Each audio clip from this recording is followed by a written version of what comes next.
L'intelligence artificielle, on en entend parler partout. Elle est en train de complètement changer notre façon de travailler, de créer, mais ça soulève tout un tas de questions. Quand une IA génère une image, par exemple, qui en est le propriétaire? Et les données qu'on met dans ChatGPT, est-ce qu'elles sont vraiment en sécurité? Face à tout ça, l'Europe a commencé à mettre en place des règles. Dans cette analyse, on va décortiquer ensemble ce nouveau cadre juridique pour y naviguer un peu plus sereinement. Allez, imaginez la scène. On utilise une IA pour créer un logo incroyable pour un client. Super.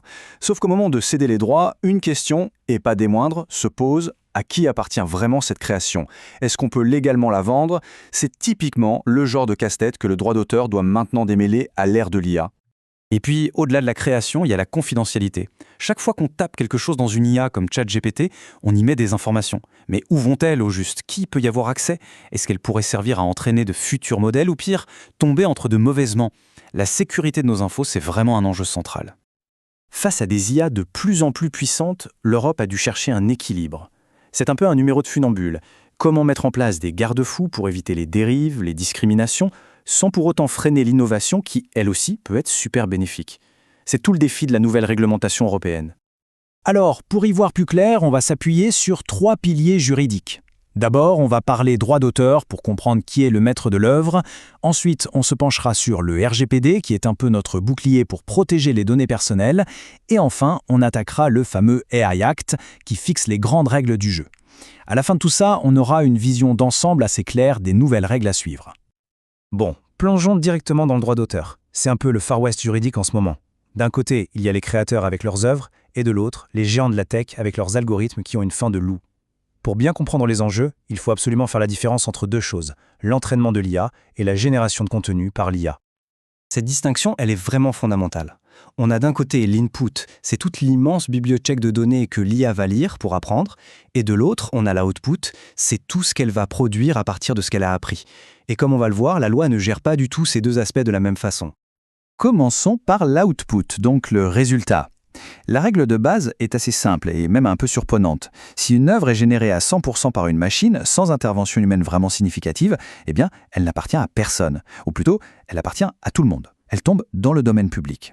Une image générée sur Midjourney, en principe, n'importe qui peut la prendre et l'utiliser sans rien demander. Cette décision d'un tribunal américain résume parfaitement l'idée. Pour être considéré comme un auteur, il faut une personnalité juridique. Une machine, ça n'en a pas. Un prompt, même s'il est hyper détaillé, c'est juste vu comme une commande qu'on passe à un outil. Ce n'est pas parce qu'on donne des instructions très précises à un ébéniste qu'on devient l'auteur du meuble. La clé, en fait, c'est l'apport humain. Si on prend une image générée par une IA et qu'on la retravaille complètement dans un logiciel, qu'on y ajoute sa patte, alors là, oui, on peut revendiquer des droits d'auteur sur la version finale, modifiée. L'IA devient alors un simple outil au service de la créativité humaine.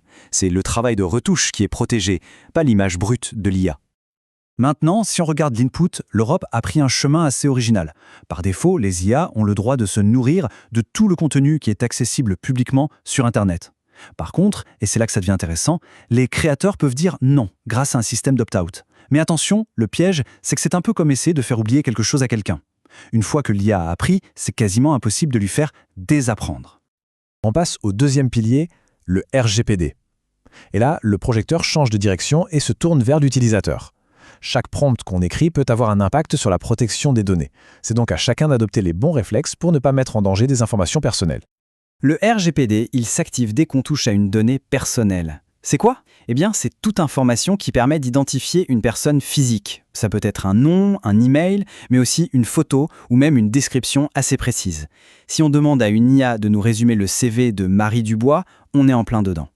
Alors, s'il y a une seule chose à retenir, une règle d'or à graver dans le marbre, c'est celle-ci. Ne jamais, au grand jamais, entrer de données personnelles, confidentielles ou stratégiques dans une IA publique. Pourquoi? Simplement parce que ces modèles, surtout les versions gratuites, utilisent les conversations pour s'améliorer. Ce qui veut dire que les prompts peuvent être lus par des humains et finir dans les futures versions du modèle. Pour bien utiliser une IA en respectant le RGPD, il y a 3 réflexes clés à avoir. D'abord, la minimisation. On utilise le moins de données possible et on anonymise tout ce qu'on peut. Ensuite, l'exactitude. Si l'IA hallucine et invente des choses sur une vraie personne, c'est une violation de ses droits. Et enfin, la confidentialité. Il faut toujours partir du principe que ce qui est écrit dans une IA publique est public.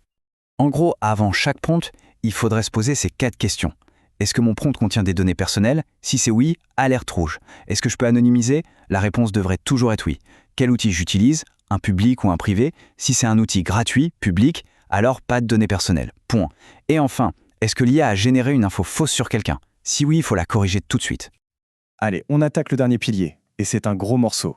L'AI Act. C'est la grande réponse de l'Europe à la montée en puissance de l'IA. Et pour réguler sans tout bloquer, l'Union européenne a choisi une approche basée sur le risque. On peut se la représenter comme une pyramide. Tout en haut de la pyramide, en rouge, on a les IA jugées inacceptables. Par exemple, les systèmes de notation sociale. Celles-là, c'est simple, elles sont interdites en Europe. Juste en dessous, en orange, les IA à haut risque, celles qui peuvent avoir un vrai impact sur nos vies, comme les IA qui trient les CV.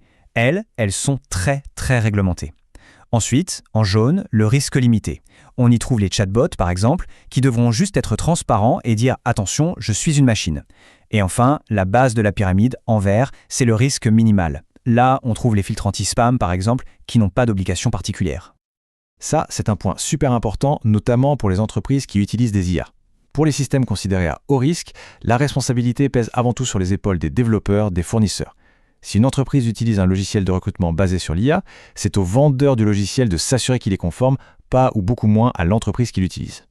L'AI Act s'intéresse aussi de très près aux géants comme GPT-4. Et c'est là qu'on voit bien comment toutes ces lois s'emboîtent. Pour répondre aux questions sur le droit d'auteur, ces grands modèles vont devoir être beaucoup plus transparents. Ils devront publier un résumé des données qu'ils ont utilisées pour s'entraîner. C'est une petite révolution qui pourrait vraiment changer la donne pour les créateurs. Voilà, on a fait le tour des 3 grands piliers de la réglementation de l'IA en Europe. Maintenant, essayons de prendre un peu de hauteur pour voir comment toutes les pièces de ce puzzle s'assemblent pour former un cadre qui se veut cohérent.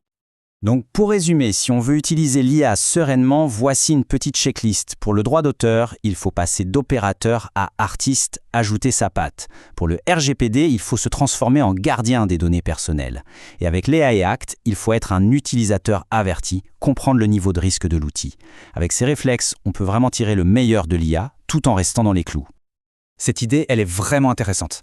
L'IA nous force à nous demander ce qui a de la valeur. Et peut-être que demain, ce qui comptera, ce ne sera plus tant l'œuvre finale que le processus créatif, l'intelligence, la vision qu'on a su injecter en utilisant l'outil. Ça change complètement la perspective. Et attention, tout ça, ce n'est pas pour dans 10 ans. Le compte à rebours est déjà lancé. Dans 6 mois à peine, les IA les plus dangereuses seront interdites. Dans 1 an, les géants de l'IA devront jouer la carte de la transparence. Le futur de l'IA, en fait, c'est maintenant. On termine cette analyse avec une question de fond. Est-ce que l'Europe, en choisissant de tout réglementer, met un frein à l'innovation? Ou au contraire, est-ce qu'elle construit une garantie de confiance indispensable? L'avenir nous le dira. Mais une chose est sûre, en mettant la confiance au cœur de sa stratégie, l'Europe parie sur une IA peut-être un peu plus humaine. C'est un pari audacieux et ça va être passionnant de voir comment ça va se jouer.